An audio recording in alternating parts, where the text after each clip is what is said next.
கழக தலைவர் மாண்புமிகு முதலமைச்சர் அவர்கள் இரண்டாவது முறையாக தென் சென்னை தொகுதியிலே போட்டியிடுவதற்கு வாய்ப்பளித்தமைக்கு அவருக்கு நன்றியுடன், எங்களுடைய இளைய தலைவர் அன்பிற்குரிய தம்பி உதயநிதி அவர்களுக்கும் நன்றியுடன், இந்த தென் சென்னை மக்கள் என் மீது வைத்திருக்கின்ற பேரன்பிற்கும் ஆதரவிற்கும் நன்றியுடன் மறுபடியும் களத்தில் இன்றைக்கு இறங்கி இருக்கின்றோம்.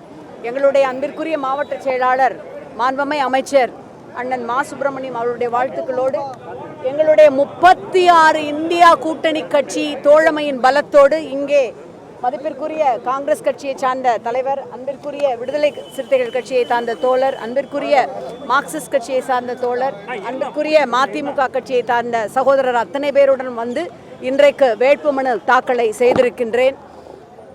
எங்களுடைய இந்த 3 ஆண்டு கால ஆட்சியில் நடந்த சாதனைகளை சொன்னாலே போதும்.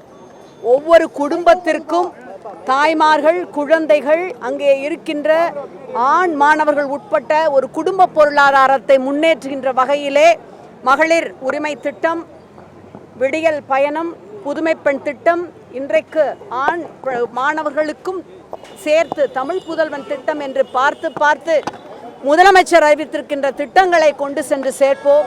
இந்த தொகுதிக்கு நான் செய்திருக்கின்ற விஷயங்களும் மக்களுக்கு மிக நன்றாக தெரியும். தென் சென்னை வெள்ளத்தின் போது யார் உடன் இருந்தார்கள் என்பதை இந்த தொகுதி மக்கள் மிக நன்றாக அறிவார்கள். யார் உடன் இருந்தார்கள், யார் எட்டி கூட பார்க்கவில்லை, யார் இப்பொழுது ஒன்றுக்கு 10 தடவை பறந்து வருகிறார்கள் என்பதையெல்லாம் மக்கள் பார்த்து கொண்டிருக்கிறார்கள். அவர்கள் நல்ல தீர்ப்பு வழங்குவார்கள். மேடம், ஆல்ரெடி சிட்டிங் எம்பி தமிழச்சி தங்கப்பாண்டியன் அவர்கள் களத்தில் இருக்காங்க. ஏற்கனவே ஆளுநர் பதவியில் இருந்த தமிழிசை சவுந்தரராஜன் அவர்களும் பதவியை ரிசைன் பண்ணிட்டு களத்தில் இருக்காங்க. ஆல்ரெடி எம்பியா இருந்த ஜெயவர்தன் அவர்களும் களத்தில் நிற்கிறார். போட்டி எந்த அளவுக்கு கடுமையாக இருக்குன்னு நினைக்கிறீங்க? என்னை பொறுத்த வரைக்கும் போட்டி கடுமை என்று நான் நினைக்கவில்லை. ஏனென்றால் நாங்கள் செய்திருக்கின்ற சாதனைகளை முன்வைத்து, நிறைவேறி இருக்கின்ற கோரிக்கைகளை முன்வைத்து மக்களை நம்பிக்கையோடு மலர்ச்சியோடு சந்திக்கின்றோம். ஆகவே கடுமையான போட்டி என்று நான் எந்த விதத்திலும் இதை கருதவில்லை. உங்களுக்கு கடுமையான வேட்பாளர் யார் நினைக்கிறீங்க? தப்பா இருக்கக்கூடிய கேண்டிடேட் யார் நினைக்கிறீங்க? அப்படி யாரையுமே நான் பார்க்கல. ஏன்னா எங்களுடைய கதாநாயகனாக இருக்கின்ற 33 ஆண்டு கால சாதனை, இந்த மக்களோடு நான் மக்களில் ஒருத்தியாக 5 ஆண்டு காலங்கள் அவர்களோடு தொடர்ந்து களத்தில் பயணித்த என்னுடைய பயணம், இவற்றின் மீது நம்பிக்கையால் நான் யாரையும் கடுமையான சவாலாக பார்க்கவில்லை.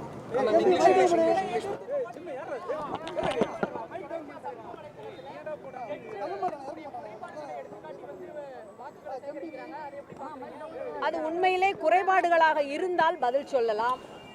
95% பணி முடிந்து, பெருங்குடி குப்பை கிடங்கு பயோமைனிங் திட்டம் முடிந்து நடந்து விட்டது. அங்கே நின்று கொண்டு நீங்கள் பேசியிருந்தால் அதற்கு பதில் சொல்ல வேண்டிய அவசியம் இல்லை. உண்மையான குறைபாடுகளாக இருந்தால் செய்யலாம். தேவையற்ற பம்மாத்து வீடியோ பைட்ஸுக்கெல்லாம் பதில் சொல்ல வேண்டிய அவசியம் இல்லை.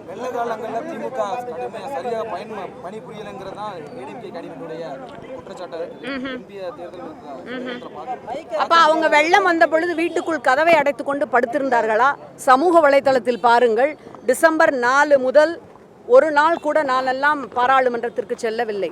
அத்தனை நாட்களும் இங்கே இருந்தேன். களத்தில் மாண்புமிகு முதலமைச்சர் அனுப்பி வைத்த அத்தனை அமைச்சர்களும் இருந்தார்கள். 3வது நாளில் ஏர்போர்ட் வாஸ் கிளியர்ட் அண்ட் உயிரிழப்பு எதுவும் இல்லை. இத்தனை ஏன், ஒன்றிய அரசிலே இருந்து அனுப்பப்பட்ட ஆய்வு குழுவினரே தமிழ்நாட்டு அரசிற்கு பாராட்டை தெரிவித்து சென்றிருக்கிறார்கள். உங்கள் அத்தனை பேருக்கும் தெரியும். இவர்களுக்கு தெரியவில்லை என்றால் இவர்கள் வெள்ளத்தின் பொழுது கதவை அடைத்துக் கொண்டு உள்ளே படுத்திருந்தார்கள் என்று அர்த்தம். இப்ப பார்த்தனுங்களே, என்னுடைய நல்ல நண்பர், என்னுடைய மூத்த மகளும் அவருடைய மகனும் சிறுவயது பள்ளியிலே ஒன்றாக படித்தவர்கள். கண்டிப்பாக பலமுறை நாங்கள் பேசி இருக்கின்றோம். நல்ல தோழி, நல்ல நண்பர். இப்பொழுதும் சந்தித்து வாழ்த்துக்களை பரிமாறிக்கொண்டோம். அதனால என்ன இருக்கு, நண்பர்கள் வேறு, கொள்கை ரீதியாக வேறு வேறு இடத்திலே இருக்கின்றோம். என்ன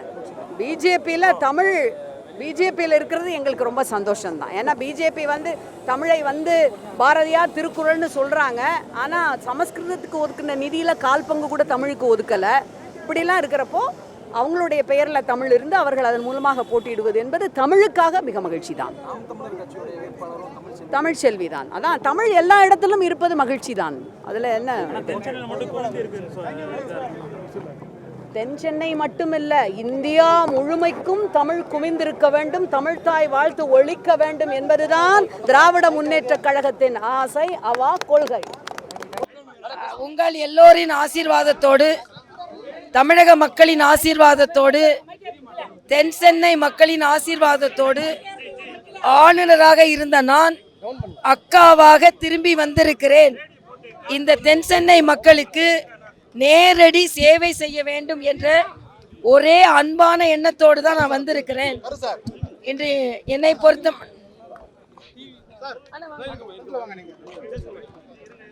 பொறுத்த மட்டில் மக்களுக்கு சேவை செய்ய வேண்டும் என்பதற்காகத்தான் எனது மருத்துவ தொழிலை துறந்துவிட்டு அரசியலில் இருந்தேன். அதற்கு பின்பு ஆளுநராக வந்த பின்பும் 2 மாநிலத்திற்கு சிறப்பாகவே சேவை செய்து கொண்டிருந்த மக்களிடம் நேரடி தொடர்பு வேண்டும் என்பதற்காக தென் சென்னை மக்கள் எனக்கு முழுமையான ஆதரவை தருவார்கள். வேண்டும் மோடி மீண்டும் மோடி என்று மரியாதைக்குரிய பாரத பிரதமர் மீண்டும் பிரதமராக வர வேண்டும். நான் மீண்டும் தமிழகத்திற்கு வந்திருக்கிறேன். அதனால் என்னையும் வேண்டும் என நினைத்து நீங்கள் பாராளுமன்ற உறுப்பினராக தேர்ந்தெடுக்கப்பட வேண்டும். பாராளுமன்ற உறுப்பினராக தேர்ந்தெடுக்கப்பட்டால் இந்த மக்களோட பிரச்சனைகள் அத்தனையும் நான் அணுகுவேன். இன்னும் சொல்ல போனால் 6 சட்டமன்ற தொகுதிகளிலும் 6 பாராளுமன்ற உறுப்பினர் அலுவலகங்கள் செயல்படும் என்று சொல்லி இருக்கிறேன். அடிப்படை கட்டமைப்புகள் வசதி இல்லாத இடங்களில் அடிப்படை கட்டமைப்பை மேம்படுத்துவதற்கான அத்தனை முயற்சிகளும் மேற்கொள்ளப்படும். ஒட்டுமொத்தமாக உங்கள் வீட்டு குடும்ப உறுப்பினராக நான் செயல்படுவேன். தொடர்பு எல்லைக்கு வெளியே இருக்க மாட்டேன், தொடர்புக்கு எல்லைக்கு உள்ளே தான் நான் இருப்பேன். அதனால் விசிபிள் எம்பியாக இருப்பேன், இன்விசிபிள் எம்பியாக இருக்க மாட்டேன். பாராளுமன்றத்திலும் இன்னும் சொல்லப்போனால் நான் ஆளுநராக இருக்கும்போது தெலுங்கானாவில் கவர்னர் உரை கூட நான் திருக்குறளையும் பாரதியாரையும் தமிழையும் நினைவு கூர்ந்தேன். புதுச்சேரியில் தமிழிலேயே நான் பதவி பிரமாணம் எடுத்துக்கொண்டேன். புதுச்சேரியில் கவர்னர் உரை தமிழிலேயே செய்தேன். அதனால் இதே தமிழ் பாராளுமன்றத்திலும் ஒலிக்க வேண்டும் என்பதற்காக இந்த தமிழிசையை ஆசீர்வதியுங்கள் என்று ஒவ்வொருவரையும் நான் கேட்டுக்கொள்கிறேன். அதிமுக வேட்பாளர் சொல்லியிருக்கிறாரு, இந்த பொறுத்த வரைக்கும் திமுகவுக்கும் ஏடிஎம்கேக்கும் போட்டி. அப்படியா? தோல்வியில 2 பேருக்கு போட்டிப்பா. தோல்வி அடைகிறதுல 2 பேருக்கு போட்டி.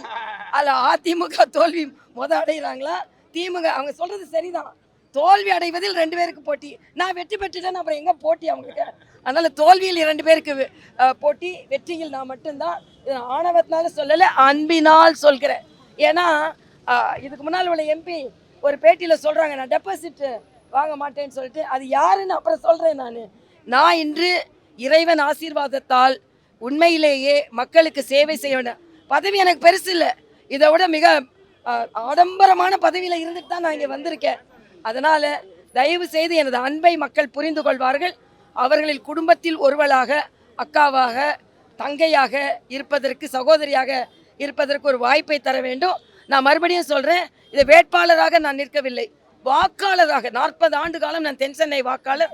மக்கள் வெள்ளத்தில் தத்தளிக்கும் போது நாமளும் தத்தளித்தோம், மக்கள் வாகன நெரிசலில் தத்தளிக்கும் போது நாமளும் வாகன நெரிசலில், மக்களுக்கு அடிப்படை கட்டமைப்பு இல்லாத போது நாமளும் அடிப்படை கட்டமைப்பு இல்லாமல் தான் இருந்தோம். ஆக மக்களுக்கான எம்பியாக, மக்களுக்கான சகோதரியாக இருப்பேன் என்பதை தெரிவித்துக்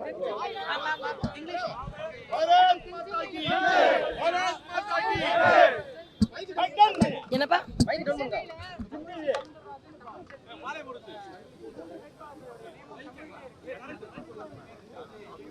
தமிழ் இப்பொழுது ஓங்கிக் கொண்டிருக்கிறது என்பது. ஆனா நான் ஒரிஜினல் தமிழிசை, அலையஸ் தமிழிசை கிடையாது. அதனால நான் ஒரிஜினல் தமிழச்சி, பேரும் தமிழிசை தான். அதில் மாற்று பெயர் கொண்டு தமிழச்சியாக மாறினது இல்லை. நான் ஒரிஜினல் தமிழச்சி. அதனால் நிச்சயமாக எல்லாரும் தமிழ் எங்கெங்கெல்லாம் உயர்கிறதோ அங்கே தமிழிசை நிச்சயமாக வெற்றி உண்டு. தமிழிசை அதற்கு ஆர்வமோடு இருக்கிறது.